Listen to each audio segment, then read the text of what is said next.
원리 강사 김범수입니다. 이번 시간에는 창조 원리에 대해서 말씀드리겠습니다. 눈에 보이지 않는 하나님에 대해서 우리는 어떻게 알 수 있을까요? 그것은 하나님께서 창조하신 만물 세계를 관찰함으로써 하나님에 대해서 알 수 있는 것입니다. 그러기에 성서에는 로마서 1장 20절에 창세로부터 보이지 아니하는 그의 영원하신 능력과 신성이 곧 하나님을 말하죠. 만물에 분명히 보여 알게 되나니 저희가 핑계치 못할지니라 라고 했습니다. 마치 모든 작품은 그 작품을 만든 작가의 성품을 작품에다가 표현한 것입니다. 따라서 작품을 관찰함으로써 작가의 성품을 알 수 있는 것과 같이 하나님께서 창조하신 만물 세계를 관찰함으로써 하나님이 어떻게 존재하신다 하는 것을 알 수 있는 것입니다. 그러므로 하나님의 신성에 대해서 알기 위하여 피조 세계에 하나님께서 만드신 만물 세계에 보편적으로 간직되어 있는 공통된 사실에 대해서 알아보도록 하겠습니다. 물질을 이루는 궁극요소인 소립자를 보면 이 소립자가 플러스와 마이너스로 되어 있습니다. 그리고 이 관계를 원리에서는 상대적 관계라고 합니다. 플러스와 마이너스가 서로 상대 기준을 조성하고 잘 주고 잘 받아서 원자를 형성합니다. 원자도 플러스와 마이너스라는 상대적으로 되어 있고, 그리고 그 플러스와 마이너스가 잘 주고 잘 받아서 분자를 형성하는 것입니다. 이 분자도 플러스와 마이너스로 되어 있고, 이것이 잘 주고 잘 받아 물질을 형성하는 것이며, 그리고 식물에 있어서도 수술과 플러스적인 수술과 마이너스적인 암술이 서로 잘 주고 잘 받아서 번식하는 것입니다.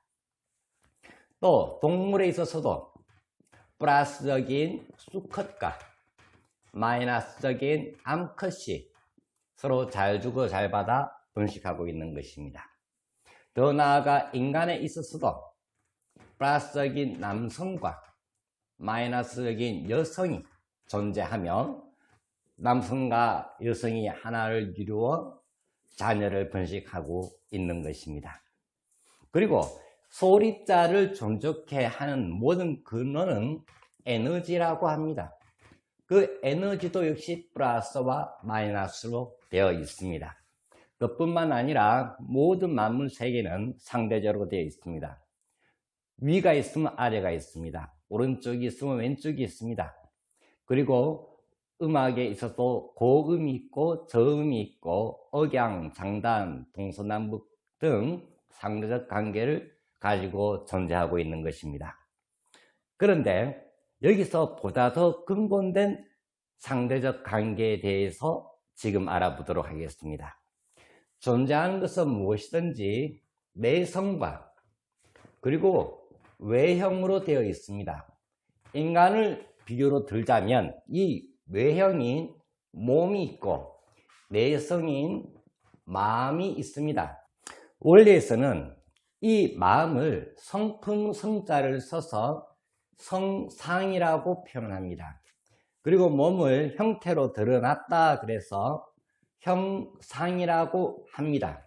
여기서 끝에 상자의 의미는 무슨 말이냐면 꼴, 모양, 형태를 말합니다. 성상, 마음에도 꼴, 형태, 모양이 있다는 것입니다.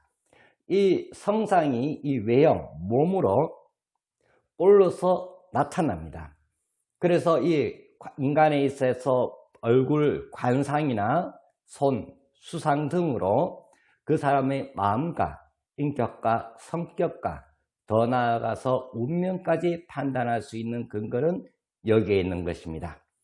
무엇이든지 이 성상과 이 형상으로 존재합니다. 따라서 인간에 있어서도 마음과 몸으로 존재합니다. 동물에 있어서도 육체와 본능이 있습니다. 식물에 있어서도 식물체와 식물심이 있습니다. 그리고 물질을 이루는 분자나 원자나 소립자가 원자를 형성하기 위한 플라스마스가 결합해서 원자를 형성하기 위한 성질을 가지고 있습니다.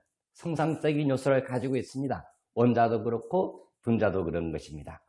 그리고 더 나아가서 이 에너지도 역시 성상적인, 마음적인, 성질적인 요소가 있고, 그리고 형태로 나타날 수 있는 물질적인 요소로 존재하고 있는 것입니다.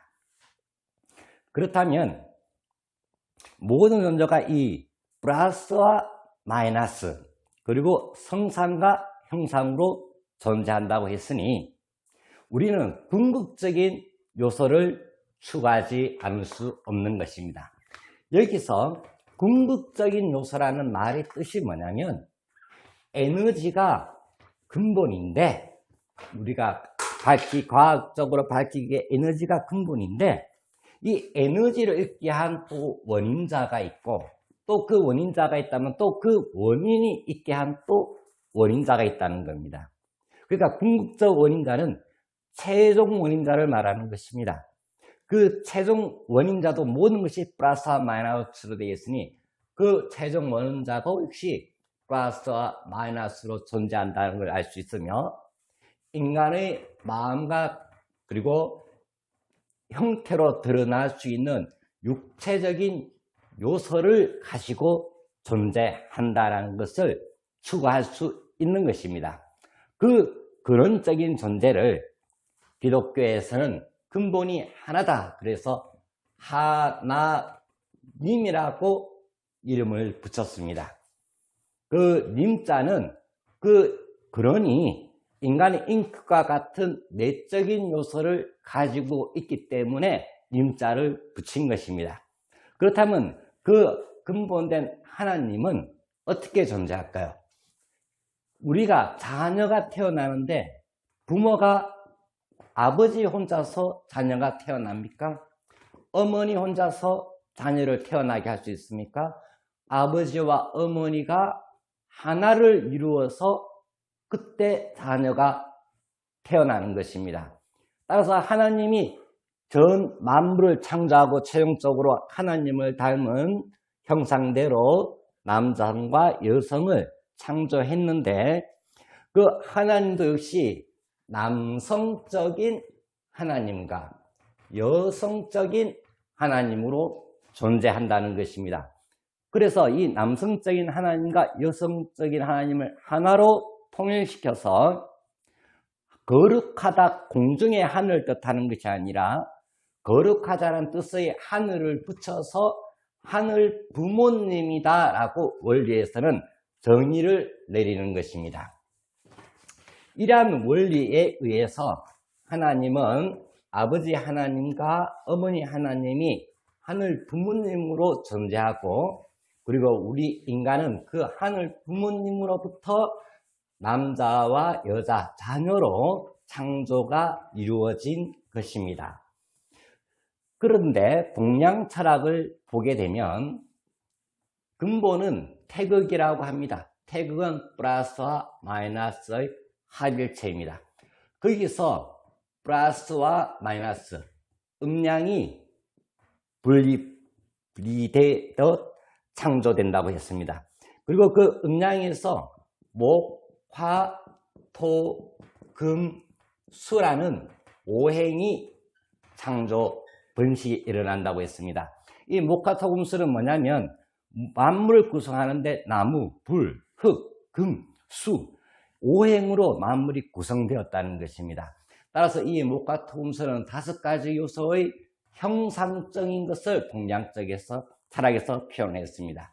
또 성상적인 마음적인 요소가 있습니다. 그것이 바로 뭐냐면 5가지 요소인데, 역시 비겁, 식상, 재성, 관성, 인성, 이 5가지 요소의 성상적인 요소가 있다는 것입니다.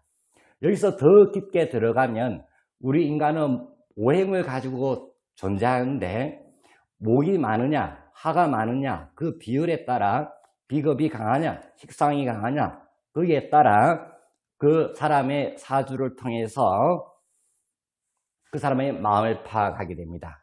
비겁이 많은 사람은 무모하고 저돌적이고, 식상이 많은 사람은 간섭받는 걸 굉장히 싫어하고 예술적이며, 재성이 많은 사람은 상대방의 기분을 잘 맞춰주지만 심기가 상하면 180도 돌변해서 상대방을 질리게끔 해버리는 그런 성품이 있고, 관성이 많으면 남의 이목을 많이 의식하고, 인성이 많으면 발랄하다. 이런 기본적인 그러한 성품을 다루고 있는 것입니다. 그렇고 이 음과 양은 도라고 했습니다. 도는 곧 말씀이라고 했습니다. 기독교에서는 하나님이라고 그랬습니다. 여호와 하나님. 그 하나님은 말씀으로 천지를 창조했다고 했습니다. 결국 동양 철학으로 보면 하나님과 태극은 이름이 다르다 뿐이지 그 구성을 보면 동일합니다. 음양을 도라고 했고, 도에서 만물이 형성되었다. 그리고 하나님은 말씀으로 전 만물을 창조했다. 성경과 동양 철학은 일치를 합니다. 원리를 통해서 보면 일치하는 것입니다.